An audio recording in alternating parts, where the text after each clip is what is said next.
Olá, graça e paz, meu amado e minha amada, onde quer que você esteja. Eu sou o pastor Jorge Gomes, diretor executivo da IDM, da Igreja Digital Missionária, e da TV IDM também. E eu quero dizer para você uma parceria que nós estamos com a Igreja Monte Moriá, muito bom, muito obrigado.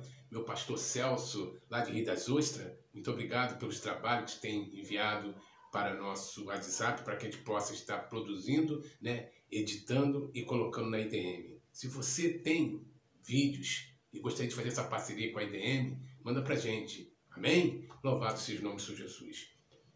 Hoje eu vou começar a falar, nós vamos começar a falar hoje, na primeira parte, sobre Nimrod e Tammuz.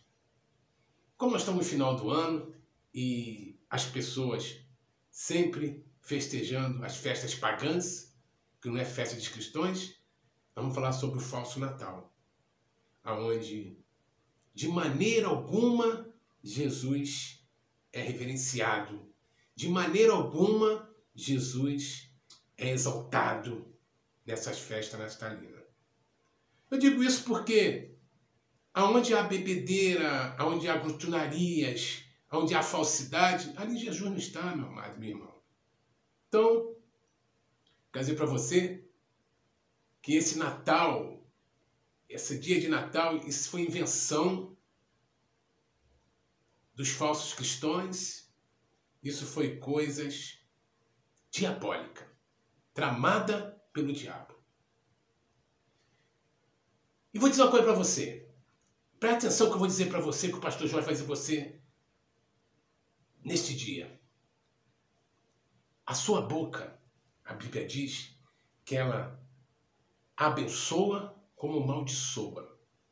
Certa vez eu recebi um vídeo sobre quando você abençoa alguma coisa, é maravilhoso.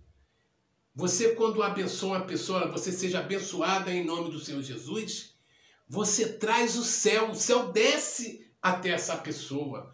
O céu desce até as coisas que você está abençoando. Bênção é trazer paz, é trazer harmonia, é trazer gozo de vida, é trazer tranquilidade. Quando você abençoa uma pessoa, você leva até ela todos esses atributos do nosso Senhor Jesus. Mas também quando você amaldiçoa uma pessoa, você está comprometendo a vida desta pessoa. Você está lançando coisas ruins na vida dela. Então procure sempre abençoar, irmão. Procure sempre abençoar, nunca amaldiçoar ninguém. Procure sempre abençoar. Olha o que aconteceu quando Noé amaldiçoa Cã. Presta atenção. Vamos ler na Bíblia. Está lá no capítulo 10. Eu vou ler tudo a partir do versículo, capítulo 9, a partir do versículo 20. E começou, Noé planta uma vinha. Presta atenção. E começou Noé a ser lavrador da terra e plantou uma vinha. E bebeu do vinho, embebedou-se e descobriu-se no meio de sua tenda. E viu Cã, o pai de Canaã, a nudez de seu pai, e fê-lo saber ambos seus irmãos afora. Ou seja, Cã caçoou, levou isso para as pessoas. Então tomaram Sem e Jafé, os outros dois filhos de Noé, uma capa e puseram-na sobre o âmbulo dos seus ombros e, vindo virado para trás, cobriram a nudez do seu pai. E os seus rostos eram virados de maneira que não viram a nudez do seu pai. Perdoe-me. Despertou Noé do seu vinho e soube que seu filho menor lhe fizera. E disse: Maldito seja Canaã. Servo dos servos, seja os seus irmãos. E disse: Bendito seja o Senhor Deus de Sem, e seja-lhe Canaã por servo. alargue Deus de Jafé e habite nas tendas de Sem, e seja-lhe Canaã por servo. E diz a Bíblia que viveu Noé depois do dilúvio 350 anos. E foram todos os dias de Noé 950 anos e morreu. Agora preste atenção quando Noé maldiçoa Cã. Olha o que gera quando Noé amaldiçoa Cã. Então, pois, são as gerações dos filhos de Noé, Sem, Cã e Jafé. Amém? E nasceram-lhe filhos depois do dilúvio. Ou seja, depois do dilúvio, esses filhos tiveram filhos. Filhos de Jafé são Gomer, Magog, Madai, Javã, Tubal, Meseque e Tiras. Os filhos de Gomer são Arquinais, Rifate, Togarmá. E os filhos de Javã são Elisá, Tarsis, Quetim e Dodanim. Por estes foram repartidas as ilhas das nações nas terras, cada qual segundo a sua língua, segundo as suas famílias, entre as suas nações. E os filhos de Cã são, presta atenção agora, Cã é o filho que Noé amaldiçoou. E os filhos de Cã são Cuxê, e Mizarrim, e Putê e Canaã. E os filhos de Cuxê são Sebá, Ivelá, Sabitá, Ramá, Sabticá. E os filhos de Ramá são Sabá e Dan. E Cuxê, que é filho de Cã, gerou a Nimrod. Este começou a ser poderoso na terra. Este foi poderoso caçador diante da face do Senhor, e que se diz como Nimrod de poderoso catador diante do Senhor. Para quê? A Bíblia diz que Nimrod foi um caçador diante do Senhor. Pervético esse homem. Esse homem, segundo o historiador Joséfo, segundo os historiadores, foi um homem que montou a cidade da Babilônia, ajudou a montar a cidade da Babilônia, montou Babel, a Torre de Babel. Vocês lembram a Torre de Babel? Por que ele montou a Torre de Babel? Porque ele queria fazer algo. Porque ele pensou assim, a Torre de Babel era uma cidade, que ele ia até os céus. Porque ele falou, se Deus acabou o mundo, acabou com água, se ele acabar de novo, nós estaremos protegidos. Só que eu digo com você, Deus fez uma aliança com o povo. O arco da aliança, que não terminaria mais a terra com o dilúvio. Já contrariou as ordens do Senhor, esse tal de Nimrod.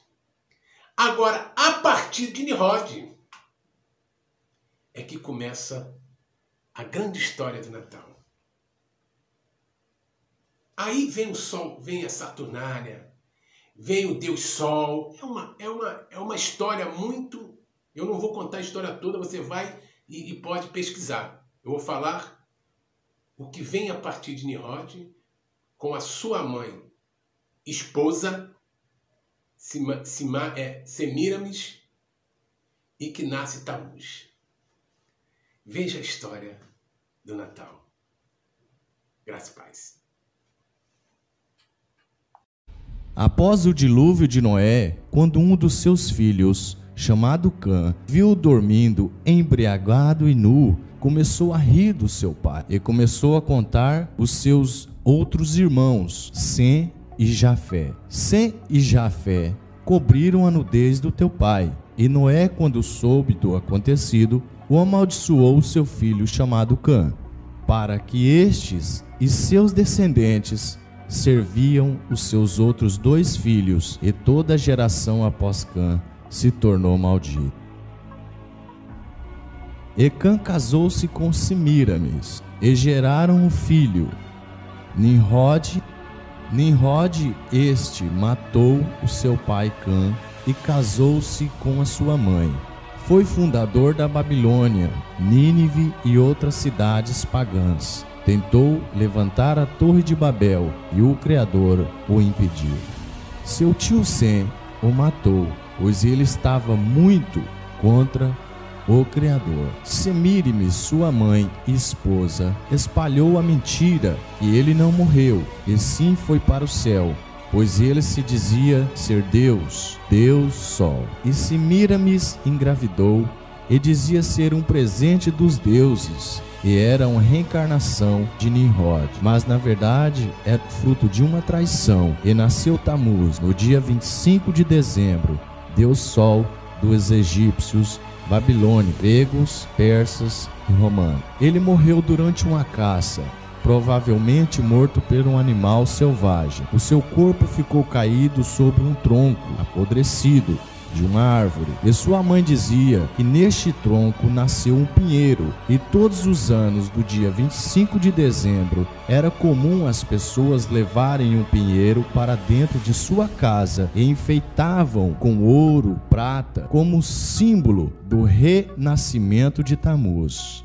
As sacerdotisas jejuavam e choravam 40 dias e 40 noites a morte de Tamuz, ao pé do pinheiro. E no final desse período, elas agradeciam umas às outras, fazendo troca de presente, os quais eram depositados nos pés desse pinheiro. Todos os anos de 25 de dezembro era comemorado o Natal, nascimento de Tamuz. Quando os persas dominaram essa região, eles levaram todas as idolatrias para a Pérsia, inclusive o deus Tamuz, Nimrod e Semíramis. Apenas mudaram o nome e o domínio em seguida passou para o grego, e estes fizeram a mesma coisa, mudaram apenas os nomes, passou a se chamar Zeus, Afrodite e Eros. E em seguida os egípcios dominaram e mudaram os nomes também, e eram chamados de Osíris, Ísis e Horus. Já nos tempos de Jesus Cristo, no domínio romano, a Roma mudou também o nome e agora passou a se chamar apenas Vênus e Cupido, caindo a figura do pai no século IV depois de Cristo. O imperador Constantino, para agradar os cristãos que eram de grande número em Roma, decidiu oficializar o cristianismo como religião oficial de Roma. Para agradar mais ainda os cristãos, pegou os nomes mais fortes dentro do cristianismo e passou a chamar os ídolos por nome cristãos. E Tamuz e Semíramis passaram a se chamar Virgem Maria e o menino se chamar Jesus. E o Natal continuou a ser comemorado como sendo o nascimento do menino Jesus, mas na verdade esse menino seria Tamuz, o deus pagão. Jeremias 10:3 diz: porque os costumes dos povos são vaidade, pois cortam-se do bosque um madeiro, obra das mãos do artífice, feita com machado, com prata e com ouro, enfeitam com prego e com martelos, afirmam para que não se mova.